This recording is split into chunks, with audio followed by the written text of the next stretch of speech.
ठीक है, हम प्रार्थना करके शुरू करेंगे। प्यारे परमेश्वर, हम तेरा धन्यवाद करते हैं, ये सुंदर समय तूने हमें दिया है, फिर से तेरे वचन को देखने, समझने, अध्ययन करने और इस रीति से बांटने का अवसर तूने हमें दिया। हम तेरा धन्यवाद करते हैं। पिता, मेरी मदद कर, सहायता कर कि तेरे वचन को विश्वास योग्यता से मैं बांट सकूं और इस वचन के सहारे परमेश्वर हम एक दूसरे को उत्साहित कर पाए और सच्चाई को जान पाए और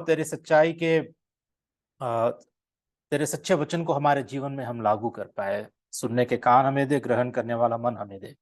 हम तेरा धन्यवाद करते हुए आगे के समय को तेरे हाथों को अर्पित करते हुए इस प्रार्थना यीशु के नाम से हम मांगते हैं परम पिता, आमीन। ठीक है, तो आज का जो टॉपिक रहेगा, शैतान कलीसियाओं और कलीसिया के नेताओं पर कैसे हमला करता है। ठीक है, हमने पिछली बार देखा था शैतान व्यक्तिगत रूप से हम पर कैसे हमला करता है। How does Satan attack as individuals. ठीक है, विश्वासी हो या अविश्वासी, दोनों पर भी कैसे वो हमला करता है। दूसरी बार हमने देखा था शैतान परिवारों पर कैसा हमला करता है। ठीक है, how does Satan attack families. परिवार में पति पत्नी के रिश्तों, माँ बाप के रिश्ते, भाई बहन के रिश्तों में किस रीति से शैतान हमला करता है। ठीक है, उम्मीद करता हूं आपको याद होगा। और आज हम देखेंगे, ये तीसरी बात है, शैतान कलीसियाओं और कलीसिया के नेताओं पर कैसे हमला करता है। ठीक है, तो ये हमारे लिए बहुत जरूरी है क्योंकि हम मसीह की कलीसिया है।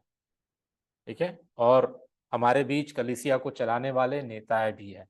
ठीक है, अध्यक्ष है, अगुवे है, जो मैं हूँ और नाइजल भाई है। हम हमारे बीच में आगे चल के हो सकता है कि और भी कोई परमेश्वर अध्यक्ष को खड़ा करे।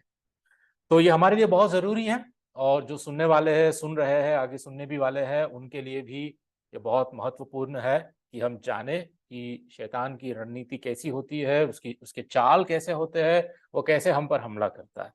ठीक है, तो पत्रस की इस पहले पत्री के 5वें अध्याय से 6 से 8, ठीक है, इन्हीं पदों पर हम लोग अध्ययन कर रहे हैं। एक बार पढ़ लेते हैं फिर से एक बार। पहले पत्रस 5वां अध्याय 6 से 11 तक हम पढ़ेंगे। ठीक है, इसलिए परमेश्वर के बलवंत हाथ के नीचे दीनता से रहो, जिससे वह तुम्हें उचित समय पर बढ़ाए। अपनी सारी चिंता उसी पर डाल दो क्योंकि उसको तुम्हारा ध्यान है। सचेत हो और जागते रहो क्योंकि तुम्हारा विरोधी शैतान गर्जने वाले सिंह के समान इस खोज में रहता है कि किसको फाड़ खाए। विश्वास में दृढ़ होकर और ये जानकर उसका सामना करो कि तुम्हारे भाई जो संसार में है ऐसे ही दुख भुगत रहे हैं। अब परमेश्वर जो सारे अनुग्रह का दाता है, जिसने तुम्हें मसीह में अपनी अनंत महिमा के लिए बुलाया, तुम्हारे थोड़ी देर तक दुख उठाने के बाद आप ही तुम्हें सिद्ध और स्थिर और बलवंत करेगा। उसी का साम्राज्य युगानुयुग रहे, आमीन। तो आज जो वचन हम फोकस करने वाले हैं, 8वां वचन, सचेत हो और जागते रहो क्योंकि तुम्हारा विरोधी शैतान गर्जने वाले सिंह के समान इस खोज में रहता है कि किसको फाड़ खाए। तो हमने देखा कि व्यक्तिगत रूप से वो कैसे हमें फाड़ खा सकता है, कैसे हम उसका नाश्ता, उसका ब्रेकफास्ट बन बन सकते हैं। फिर परिवारों में, परिवार के रिश्तों में वो कैसे एक दूसरे को फाड़ खा खा सकता है। और आज फिर हम देखेंगे कलीसियाओं में, कलीसियाओं के नेताओं को वो कैसे फाड़ खा सकता है।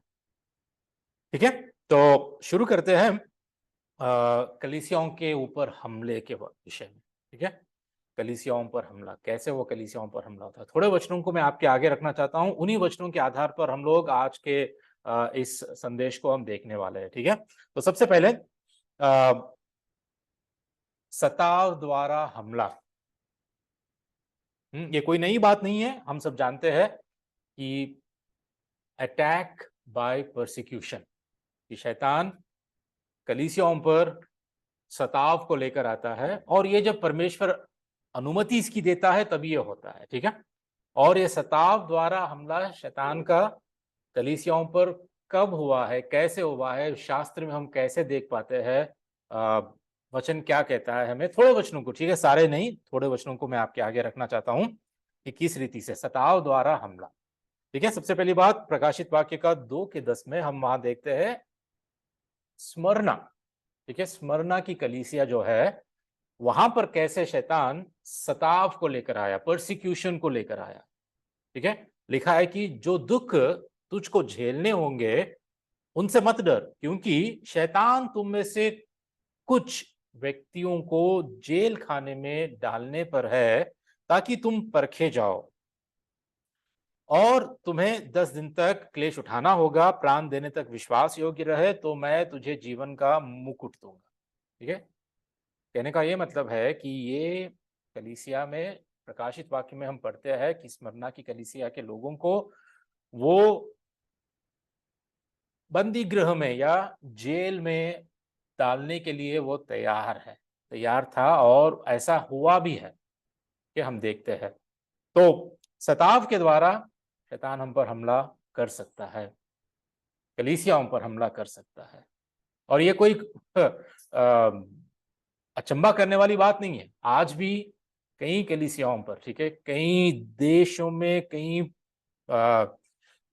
नगरों में, शहरों में, कई गांवों में भी, खासकर अपने भारत में भी हम कई कलीसियाओं के प्रति जो हमला हो रहा है, ठीक है, जो गैर मसीही जाति के लोग जिस तरह आरोप लगाते हैं कि हम प्रचार करते हैं, हम सुसमाचार बांटते हैं, तो सिर्फ धर्म परिवर्तन के नाम से ही हम करते हैं। ऐसे कई जगहों पर आज, खासकर जहां से सिंह भाई बिलोंग करते हैं, उड़ीसा में तो बहुत भयानक परसिक्यूशन, ये हमला, ये सताव, बहुत कुछ हमने देखा। कई बार मीडिया इसको दबा देती है, मीडिया में खबर भी नहीं आती। तो ये एक शैतान का तरीका है कि कलीसियाओं पर वो हमला करे, सताव को लेकर आना है, क्लेश को लेकर आना है। ठीक है, ये स्मरना की कलीसिया था। वैसे ही हम लोग पिरगमुन की कलीसिया में भी हम देखते हैं। ठीक है, प्रकाशित वाक्य का 2:13 में ऐसा लिखा है कि मैं यह तो जानता हूं कि तू वहां रहता है जहां शैतान का सिंहासन है, और मेरे नाम पर स्थिर रहता है, और मुझ पर विश्वास करने से उन दिनों में भी पीछे नहीं हटा जिनमें मेरा विश्वास योग्य साक्षी अंतिपास तुम्हारे बीच उस स्थान पर मारा गया जहां शैतान रहता है। मतलब लोगों को मरवाना, लोगों को सताना, कलीसिया के विश्वासियों को नाश करना,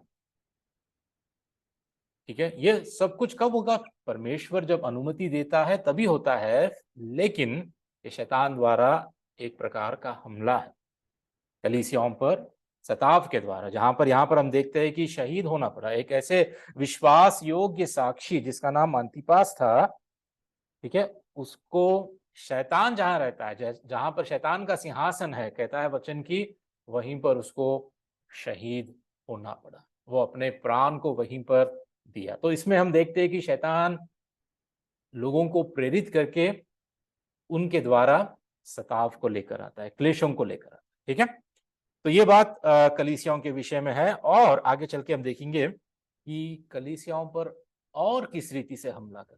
ये तो शारीरिक रूप से एक पीड़ा या एक क्लेश, शारीरिक रूप से शैतान द्वारा ये हमला है, लेकिन उसके अलावा भी, ठीक है, नॉट ओनली जस्ट फिजिकल, ठीक है, नॉट ओनली जस्ट फिजिकल, लेकिन उसके अलावा भी आत्मिक रूप से वो कैसे हमला करता है। ठीक है, हम देखते हैं दूसरी बात, ज्योतिर्मय स्वर्गदूत का रूप धारण द्वारा हमला।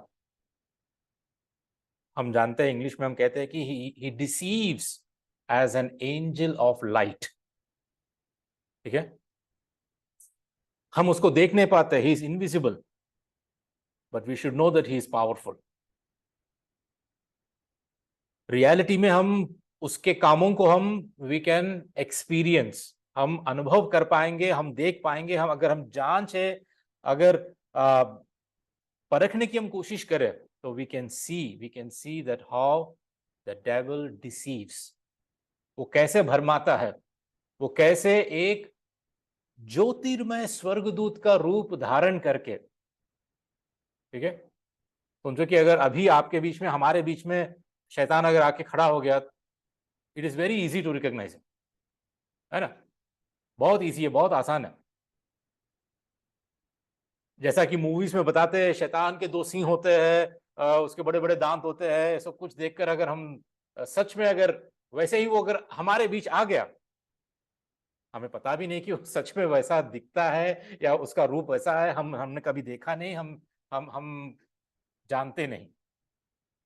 आप लोगों ने कभी देखा है क्या? हाँ? किसी ने कभी देखा नहीं है, हम जानते नहीं है, लेकिन हम अनुभव कर पाते हैं। ठीक है, वी कैन एक्सपीरियंस। और इतना ही नहीं, वचन हमें वार्निंग देता है, प्रभु का वचन हमें यह सिखाता है कि he does not come in his own original appearance. वो आज संसार में ऐसा धोखा, ऐसा भरमाना और ऐसा संसार में अपना काम करता है, इज वेरी वेरी सटल। दिखेगा नहीं, but he is working in the background. ठीक है, तो वचन कहता है कि कलीसियाओं के ऊपर हमला, ठीक है, कलीसिया के बीच में ही comes as an angel of light, एक ज्योतिर्मय स्वर्गदूत का रूप धारण करके। मतलब बिल्कुल वचन को ऐसे वो शेयर करता है कि मानो कि वो सत्य तुम्हें लगेगा। वो अपने आप को एक ऐसा रूप देगा कि आपको लगेगा कि वो जो कह रहा है बिल्कुल सच है, बिल्कुल सही है। लेकिन वो सिर्फ एक स्वर्गदूत का रूप धारण कर रहा है। वो वास्तव में वो है शैतान, वास्तव में वो है नाश करने वाला, वास्तव में वो है धोखा देने वाला। तो वचन कहता है यहां पर दूसरे कोरिन्थियों का 11 का 13 से 14, क्योंकि ऐसे लोग झूठे प्रेरित और छल से काम करने वाले और मसीह के प्रेरित का रूप धरने वाले हैं। और यह कुछ अचंभा की बात नहीं, क्योंकि शैतान आप ज्योतिर्मय स्वर्गदूत का रूप धारण करता है। हाउ डज ही कम? खुद अपने आप को वो प्रकट नहीं, लेकिन यहां कहता है कि झूठे प्रेरित और छल से काम करने वाले और मसीह के प्रेरित का रूप धरने वाले, ऐसे लोगों के द्वारा वो, ऐसे मनुष्यों को उपयोग करके, ऐसे लोगों के द्वारा वो लोगों को, अपनी कलीसिया को, परमेश्वर की कलीसिया को भरमाने, धोखा देने, उन पर हमला करता है। ठीक है, और बात यह है कि शैतान हमारे लिए पाप को, he makes sin so enjoyable, so pleasurable। ठीक है, जब कोई पाप करता है तो he will surely get pleasure। वो उसको लगता है कि ये बहुत आनंद देने वाली वस्तु है। शैतान हमारे लिए पाप को क्या करता है, वो मन भावन और सुंदर वस्तु के रूप में प्रस्तुत करता है, और वो झूठी शिक्षा को प्रबुद्ध करने वाली और जीवन को बदलने वाली शिक्षा के रूप में प्रस्तुत करता है। और इसी के कारण आज कई सारे कलीसियाएं शैतान के हमले से जूझ रहे हैं, या शैतान के हमले से वो पीड़ित हैं। लाखों लोग उसके धोखे का केवल इसलिए अनुसरण करते हैं क्योंकि वे परमेश्वर के सत्य को नहीं जानते। परमेश्वर के सत्य को, उसके वचन की सच्चाई को नहीं जानने के कारण ही आज कई लोग कलीसियाओं में उस धोखे के कारण वो लोग भरमाए गए हैं, धोखा खा रहे हैं आज भी। ठीक है, तो ये बात हमें जानना बहुत जरूरी है कि जब भी अगर आपको लगता है कि पाप आपके जीवन में या मेरे जीवन में, हमारे जीवन में पाप को अगर हम लोग ये सोचते हैं कभी भी कि इसका कोई अंजाम नहीं रहेगा, देयर इज नो कॉन्सिक्वेंस, तो ये हमें जानना है कि this is the teaching of the devil. पाप करो तो कुछ नहीं होगा, there is no consequence, there is no punishment, there is nothing. पाप का हमेशा देयर इज कॉन्सिक्वेंस, परिणाम हमेशा रहा है। हवा के पास आकर शैतान ऐसे ही उसको भरमाने लगा है ना, फल खाओ कोई बात नहीं, परमेश्वर जैसा बन जाओगे। परमेश्वर के बातों को वो झूठा साबित करने की कोशिश किया। जो कुछ परमेश्वर ने कहा उसको वो ये कहने लगा कि वो सच नहीं है। खाओ, फल को खाओ, आज्ञा का उल्लंघन करो, कोई बात नहीं, there are no consequences for it.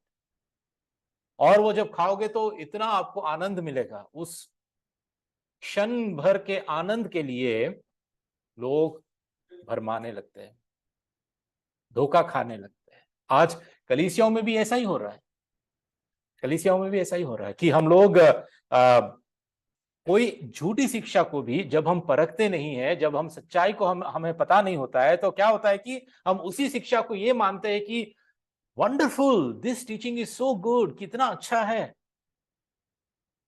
कितना अच्छा है, कितना अच्छा प्रचार करते हैं, कितनी अच्छी शिक्षा देते हैं। हम ये धोखे में रहने के हमारे बहुत बहुत चांसेस हैं, इसीलिए हमें सुरक्षित और हमें सचेत होना जरूरी है। ठीक है, उसके बाद कलीसियाओं पर हमला और कैसे होता है? झूठी शिक्षा के द्वारा, जैसा अभी मैंने बताया। ठीक है, झूठी शिक्षा के द्वारा हमला। थोड़े वचनों को आपके आगे रखना चाहता हूं। सबसे पहले प्रेरितों के काम के 20 में पौलुस यहां पर कहता है कि मैं जानता हूं कि मेरे जाने के बाद फाड़ने वाले भेड़िए तुम में आएंगे, जो झुंड को नहीं छोड़ेंगे। तुम्हारे ही बीच में से ऐसे ऐसे मनुष्य उठेंगे जो चेलों को अपने पीछे खींच लेने को टेढ़ी मेढ़ी बातें कहेंगे। ठीक है, तो हाउ डज सैटन अटैक? झूठी शिक्षा के द्वारा, कलीसियाओं में झूठी शिक्षा के द्वारा। और ये झूठी शिक्षा वो खुद आके नहीं, वो लोगों को प्रेरित करके, लोगों को जो झूठे भविष्यवक्ता है, जो झूठे प्रेरित है, जो झूठे शिक्षक है, उनके द्वारा, ठीक है, क्या करेगा वो?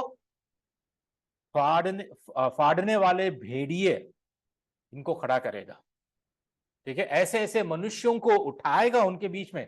किनके बीच में? कलीसिया के बीच में ही, कलीसिया से बाहर नहीं, कलीसिया के बीच में ही। ठीक है, ऐसे लोगों को उठाएगा जो चेलों को अपने पीछे खींच लेंगे और टेढ़ी मेढ़ी बातें कहेंगे। और एक वचन, 1 तीमुथियुस का 4 का 1 से 3 तक। ठीक है, कहता है पौलुस यहां पर तीमुथियुस को चेतावनी दे रहा है, परंतु आत्मा स्पष्टता से कहता है, पवित्र आत्मा पौलुस को पहले ही कहा है स्पष्टता से कि आने वाले समयों में कितने लोग भरमाने वाले आत्माओं और दुष्ट आत्माओं की शिक्षाओं पर मन लगाकर विश्वास से बहक जाएंगे।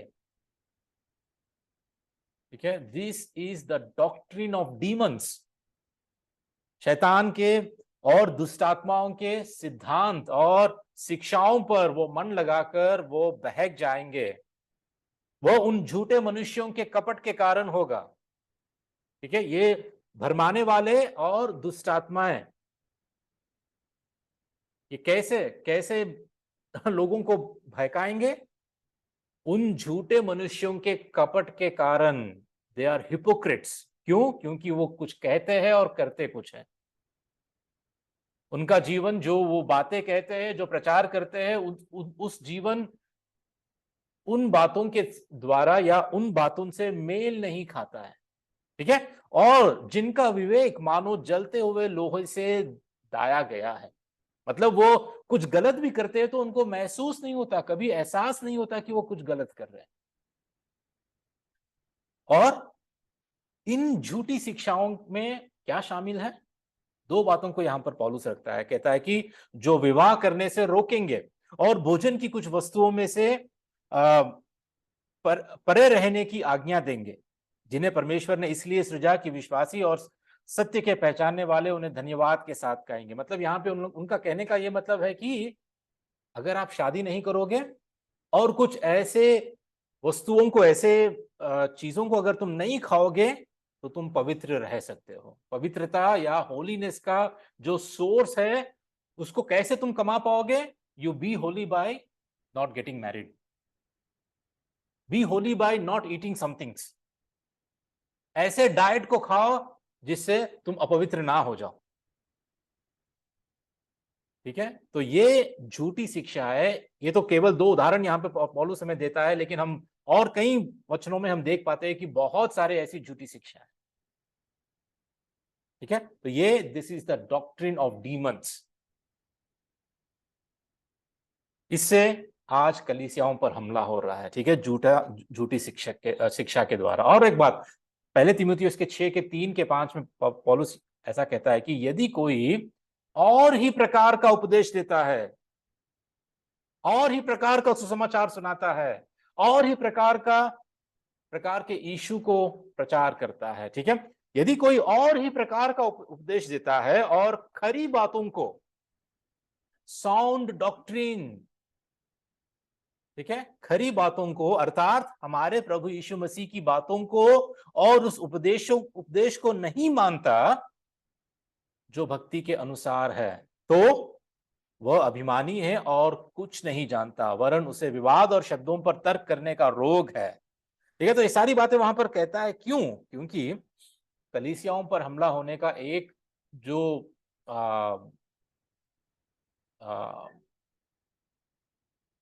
साधन जो शैतान इस्तेमाल करता है वो है झूठे शिक्षक, जो सही उपदेश नहीं देते हैं, जो खरी बातों को नहीं करते हैं, पाप को पाप नहीं कहते हैं, उसका कुछ और ही अर्थ निकालते हैं, सच्चे सुसमाचार का प्रचार नहीं करते, सुसमाचार को एक अपना पैसा कमाने का धंधा बना लेते हैं, परमेश्वर के इस सेविकाई को, इस पवित्र सेविकाई को पैसे कमाने का एक व्यापार बना लेते हैं।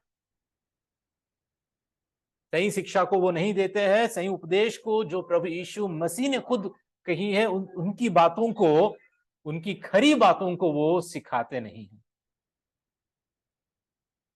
ठीक है, उसके बाद झूठी शिक्षा के द्वारा हमला इफिसियों के 4:14 में भी हम देखते हैं, ताकि हम आगे को बालक ना रहे जो समुद्री लहरें और इधर उधर उछाले व फेंके तथा मनुष्यों की ठग विद्या की आंधी और मनुष्य की चतुराइयों द्वारा बहाए जाते हैं। जो कोई कलीसिया में एक बालक बनकर ऐसे ही जीता है, वो इन झूठी शिक्षाओं के द्वारा he can be easily tossed, जैसा कि लहरें उछलते हैं, है ना, इधर उधर उछलते हैं, वो एक चट्टान की तरह स्थिर नहीं रहते हैं, चट्टान की तरह वो बिल्कुल स्थिर नहीं रहते हैं, कभी नीचे कभी ऊपर, इधर उधर उछलते रहते हैं।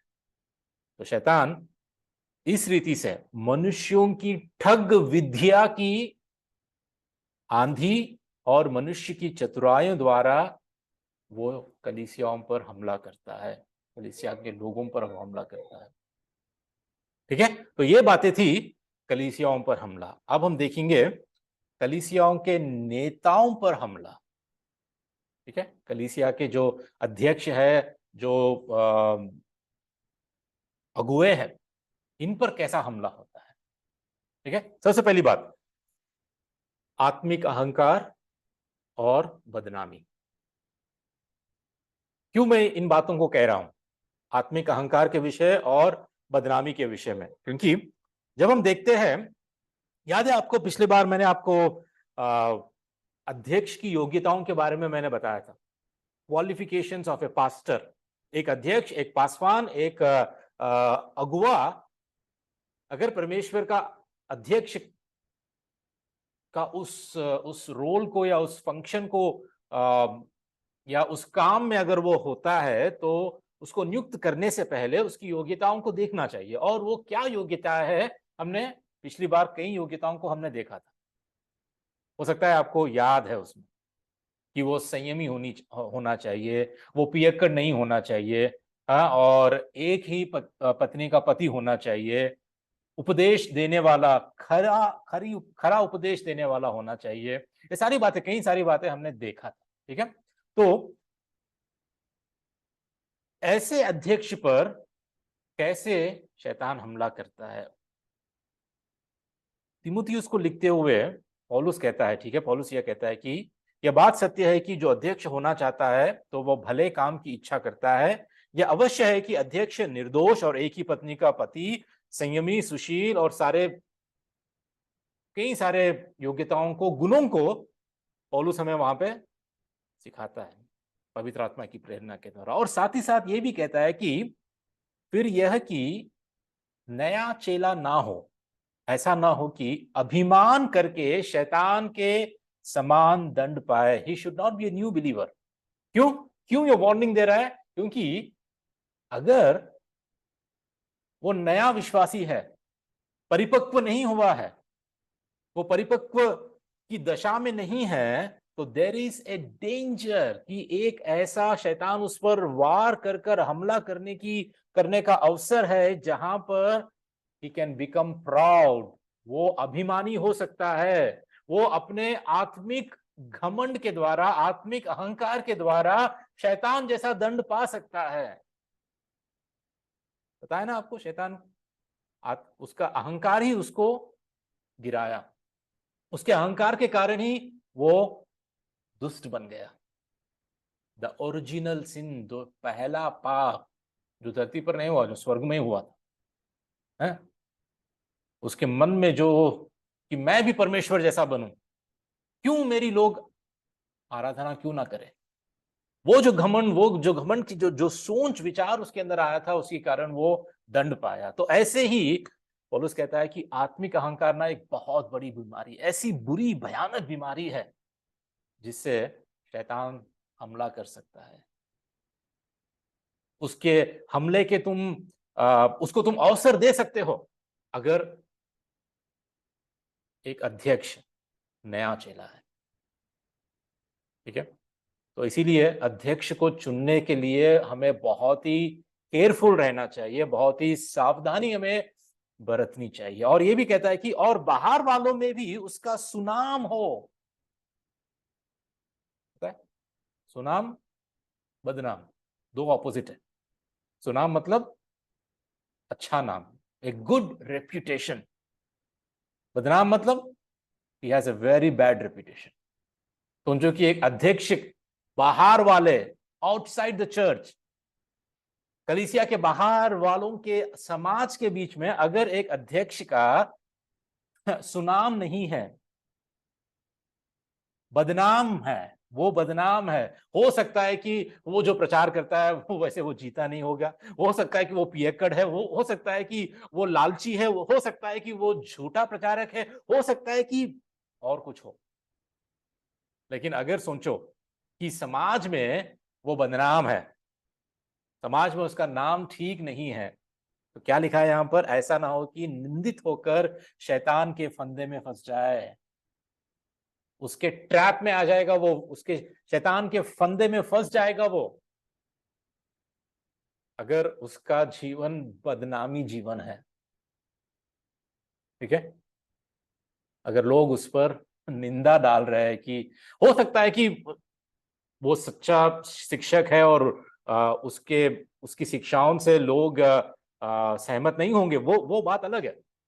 लेकिन हम जनरली जब हम देखते हैं तो समाज के बीच में भी अगर एक सेवक का, एक अध्यक्ष का नाम बुरा है, बदनाम है, तो शैतान के फंदे में वो फंस सकता है। इस रीति से वो शैतान उस पर हमला कर सकता है। ठीक है, ये तो थोड़ी बातें हैं, लेकिन कई और भी बातें हो सकती है, जैसा कि शैतान हमेशा चरवाहा को टारगेट करना चाहता है कलीसिया में, क्योंकि जब चरवाहे को विनाश करो तो झुंड भी नाश हो जाएगा। तो एक चरवाहे के लिए, एक अध्यक्ष के लिए सबसे आ, बड़ी चुनौती, ठीक है, उसके जीवन में ये होती है कि वो जो प्रचार करता है वैसा जीवन उसको जीना भी है। जब वो अपने प्रचार के लायक, सुसमाचार के लायक अगर वो खुद जीवन नहीं जीता है, तो उसके लिए बहुत खतरा है, बहुत खतरा है। शैतान उस पर हमला कर सकता है। हम तो देखिए कि व्यक्तिगत रूप से भी, ठीक है, व्यक्तिगत रूप से तो उसको लड़ना है, व्यक्तिगत रूप से लड़ना है। एक कलीसिया के अगुवे की तरह भी उसको शैतान से लड़ना है, शैतान के प्रलोभन से लड़ना है। संसार में जो है शरीर की अभिलाषा, आंखों की अभिलाषा, जीविका का घमंड, इन सब से तो लड़ना ही है, लेकिन साथ साथ इन सारे बातों से भी उसको लड़ना है। इस रीति से वो आत्मिक अहंकार से, ये कह रहा हूं ना, आत्मिक अहंकार इतना बुरा है कि कई सारे लोग इस आत्मिक अहंकार के कारण सच्चाई को जानने का प्रयास भी नहीं करते। अगर वो अनजान भी है, वो जानते नहीं है, even if they are ignorant, वो कभी भी खरी शिक्षा को पाने के लिए कभी तैयार भी नहीं होते। ये बहुत ही बुरा हाल है। उसके बाद झूठे सिद्धांत से धोखा। ठीक है, एक अगुवे को झूठे सिद्धांत से धोखा हो सकता है, क्योंकि सोचिए कि अगर ये अगुवा, ये अध्यक्ष खुद किसी झूठे शिक्षक के द्वारा सीखा है, तो ये भी झूठा बन जाएगा, है ना। कोई अगर झूठा शिक्षक इसको सिखा रहा है, इस अध्यक्ष को, या इसको ट्रेनिंग कर रहा है, या इसको ट्रेनिंग दे रहा है, इसको ट्रेन कर रहा है, तो he will also be deceived, ये भी धोखा खा सकता है। इसीलिए बहुत जरूरी है। तीतुस को पौलुस लिखते हुए ये कहता है एक अध्याय का 9 वचन में, विश्वास योग्य वचन पर जो धर्मोपदेशक के अनुसार है स्थिर रहे, कि खरी शिक्षा से उपदेश दे सके और विवादों का मुंह भी बंद कर सके। अध्यक्ष की योग्यताओं को यहां पर रखते हुए ये भी कहता है कि ये जरूरी है एक अध्यक्ष को कि वो धर्मोपदेशक के अनुसार है, स्थिर रहे उस वचन पर, उस विश्वास योग्य वचन को खरी शिक्षा से उपदेश दे सके। अगर वो खुद खरी शिक्षा नहीं पाया है, he can be deceived। और शैतान आज कई लोगों को भरमा रहा है, कई पासवानों को, कई अध्यक्षों को इस रीति से वो उन पर हमला करके उनको भरमा रहा है कि वो कभी सही शिक्षा, खरी शिक्षा को पाए नहीं। उनके अंदर इच्छा भी नहीं होती है कभी कभी तो कि मैं सीखूं। वो इतने आत्मिक अहंकार में होते हैं कि उनको खरी शिक्षा, खरी बातें, the sound and correct doctrine को सीखने की इच्छा भी नहीं है। जो मैंने सीखा वही सही है, जो मैंने पढ़ा वही सही है, मुझे अभी किसी की जरूरत नहीं है। पवित्र आत्मा है, बाइबल है, बस मुझे और किसकी जरूरत है। कोई सिखाने वाले की उनको कभी जरूरत कभी महसूस भी नहीं होती है। वो इतना आत्मिक अहंकार में होते हैं कि हम किसी के नीचे शिष्य बनकर, किसी के नीचे हम सीखना हमारे लिए बहुत छोटी बात है, बहुत निंदा की बात है, अपमान की बात है ये। ठीक है, ऐसे लोग कभी भी खरी शिक्षा को नहीं पाते हैं, नहीं सीखते हैं। आप जितने भी बड़े पासवान क्यों ना हो, आपको किसी ना किसी आ, आ, जो अनुभवी पूर्वक वचन को सीखा है, सही खरी शिक्षा को देते हैं, उनसे आपको सीखना जरूरी है। कभी हम ये नहीं कह सकते कि मैं सब कुछ जान गया हूं, मैं सब कुछ मुझे पता चल गया है, बिल्कुल नहीं। ठीक है, और अंत में हम कैसे जाने। अब ऐसे लोग जो कलीसियाओं में है, जो पासवान ऐसे है, जो झूठी शिक्षा के द्वारा, शैतान से, दुष्ट आत्माओं के द्वारा वो भरमाए गए हैं, जब ये लोग इकट्ठा होंगे ना, तो क्या होगा वहां पर? There will be a cult. Cult मतलब एक पंथ की शुरुआत हो जाएगी। जो जब अभी तक जो मैंने बताया था ना, धर्मेंद्र के गांव में जो हो रहा है अभी, एक ऐसा ग्रुप बन जाएगा, एक ऐसा पंथ बन जाएगा। ठीक है, तो हम कैसे पहचाने? हम एक पंथ को कैसे पहचाने? एक झूठे शिक्षक को, एक झूठी ऐसे एक झुंड को हम कैसे पहचाने? हो सकता है कि कभी ना कभी हम उनके बीच में गए। हाँ, हम ट्रैवल करते हैं, हम यहाँ वहां जाते हैं, हम हॉलिडे पे जाते हैं, तो हो सकता है कि कभी हम वहां गए, या हो सकता है कि वो लोग कभी हमारे बीच में आए। तो हम कैसे पहचाने? ठीक है, तो आपको मैं एक सिंपल सा एक फॉर्मूला बताता हूं, ठीक है, जिसमें प्लस, माइनस, मल्टीप्लीकेशन और एडिशन, डिवीजन। ठीक है, क्या होगा? प्लस है, माइनस है, मल्टीप्लीकेशन और डिवीजन। सबसे पहले हम देखते हैं, ठीक है, एक पंथ को कैसे पहचाने। ठीक है, सबसे पहले एडिशन। एडिशन मतलब जोड़ना। क्या करते हैं पंथ के लोग? क्या करते हैं? वे परमेश्वर के वचन में जोड़ते हैं। They will add to the word of God. उनके लिए सिर्फ वचन ही, केवल वचन ही आधिकारिक पूर्ण नहीं है। केवल बाइबल ही उनके लिए एक अधिकार का परमेश्वर का वचन नहीं है, लेकिन उनके साथ साथ उनके जो अगुवे हैं, उनके जो कलीसिया के या उनकी सेविकाई के जो जो निर्माण करने वाले अगुवे हैं, उनके भी किताबों को, उनकी भी शिक्षाओं को बाइबल के साथ साथ जोड़ते हैं। दे विल ऐड इट, ठीक है, ऐड करते हैं। दूसरी बात, माइनस मतलब निकालते हैं। क्या निकालते हो पता है? वे यीशु के ईश्वरत्व को घटाते हैं। They will remove the deity of Christ, कि प्रभु यीशु के जो ईश्वरत्व है उसको निकाल देता है। वो कभी वे कहेंगे कि वो एक भविष्यद्वक्ता है, एक शिक्षक है, एक स्वर्गदूत भी कह सकते हैं, वो परमेश्वर का पुत्र कह सकते हैं, परंतु शरीर में परमेश्वर कभी नहीं। ही is not God in flash, he is not God and man at the same time. वो कहेंगे कि नहीं नहीं, वो ही इज नॉट गॉड। पिता के द्वारा उनको भेजा गया, वो पिता से एक दर्जा कम है। He is not fully God. यीशु के ईश्वरत्व को वो घटा देते हैं, माइनस, ठीक है। और साथ ही साथ पवित्र आत्मा के व्यक्तित्व को भी वो घटा सकते हैं। मतलब पवित्र आत्मा को वो कैसे देखते हैं? एक फोर्स की तरह, एक पावर की तरह, एक ऊर्जा या एक शक्ति की तरह। पवित्र आत्मा एक शक्ति ही है बस। पवित्र आत्मा को कभी व्यक्ति की तरह वो नहीं देखते, उसके व्यक्तित्व को ना वो घटा देते हैं, माइनस। तीसरी बात, मल्टीप्लाई, ठीक है, मल्टीप्लाई। क्या करते हैं ये लोग? गुना। हिंदी में गुना कहते हैं ना मल्टीप्लीकेशन को। एक गुना एक, एक गुना दो, दो, ठीक है। तो गुना क्या होता है? किसको क्या गुना करते हैं वो लोग? वे उद्धार प्राप्त करने के लिए कर्मों को गुना करते हैं। दैट मीन्स उनके लिए उद्धार प्राप्त के लिए अच्छे कर्मों को भी करना जरूरी है। उनके लिए केवल यीशु मसीह में विश्वास के द्वारा अनुग्रह से कोई भी बचाया नहीं जा सकता है। दे हैव टू मल्टीप्लाई, कि कर्म करो उद्धार को कमाने के लिए, ठीक है।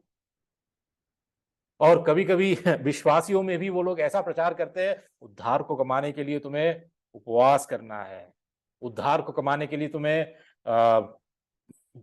प्रार्थनाएं करना है, या और कुछ दान देना है, या कुछ इसके लिए ये करना है, वो करना है। परंतु प्रभु यीशु मसीह के समाप्त कार्य में और अनुग्रह के द्वारा ही, विश्वास के कारण ही हम लोग बचाए जाते हैं, उनका ये विश्वास नहीं होता है। हर वक्त उद्धार को पाने के लिए, अगर आपको बचना है, आपको स्वर्ग जाना है, तो आप ये सब कुछ करना है, ठीक है। कंफ्यूजन कहां है? फ्रूट और रूट में, ठीक है। जो जड़ है, जो प्रभु यीशु मसीह का समाप्त कार्य है, और उस जड़ के कारण जो हमारे जीवन में अच्छे फल लगते हैं, वो फल का जो परिणाम जो हम देखते हैं, उसी को वो लोग उद्धार की कमाई को मल्टीप्लाई करते हैं, ठीक है। मैं ये नहीं कह रहा हूं कि हमें प्रार्थना नहीं करना है, उपवास नहीं करना है, हमें परमेश्वर के कार्य के लिए हमें देना नहीं है। ये this is the fruit of your salvation.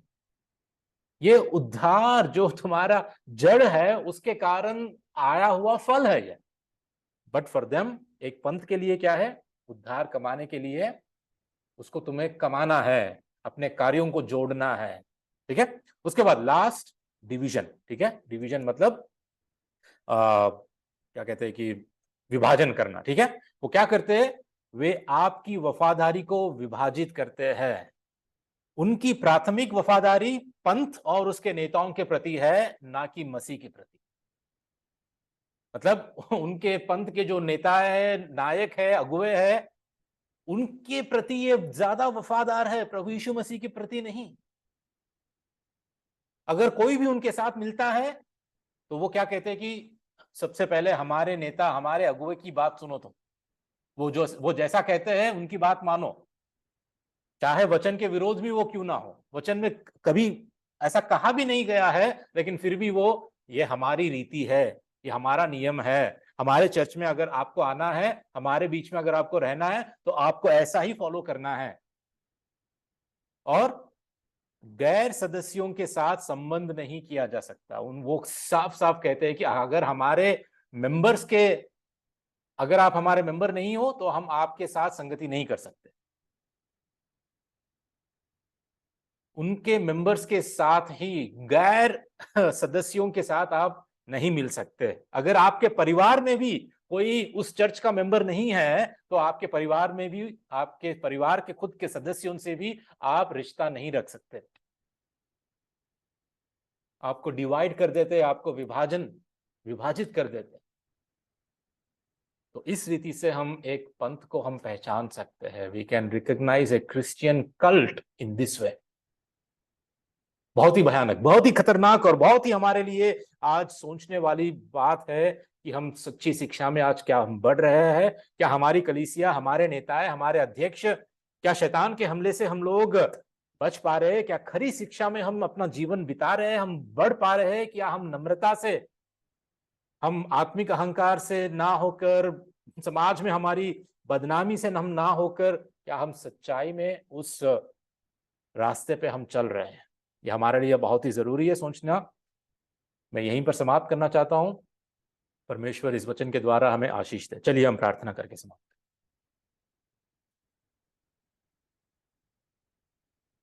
प्यारे परमेश्वर, हम तेरा धन्यवाद करते हैं पिता। आज जो कुछ वचन हमने सुना है, सीखा है, हमारी मदद कर कि हम उस खरे उपदेश और खरी शिक्षा में हम जीवन बिताए। हो सकता है कि हमारे कलीसियाओं में परमेश्वर सताव आए, क्लेश आए, शैतान हम पर हमला कर पाए, मनुष्यों को उत्साहित करके उकसाकर हमारे बीच में ऐसे भी लोगों को भेजे जो गलत शिक्षा देते हैं। लेकिन हमें पिता मदद कर, सहायता कर कि हम दीनता और नम्रता से तेरे आगे परमेश्वर, हम तेरे वचनों को सही रीति से सीखे, समझे और पिता हम परखे, पंथ और पंथ के नेताओं को भी हम परखने की हमें बुद्धि और ज्ञान दे। बस तेरी करुणा और तेरी दया के ऊपर हम निर्भर है। हमारी मदद और सहायता कर। हम अपने आप को तेरे हाथों को अर्पित करते हैं। हमारी मदद कर कि हम आलसी ना बने पिता, बल्कि हम इस संघर्ष को जाने और सावधानी से हम अपने आप को परख लेते हुए हम आगे बढ़े। हम तेरा धन्यवाद करते हुए इस छोटी सी प्रार्थना यीशु के नाम से हम मांगते हैं परम पिता, आमीन।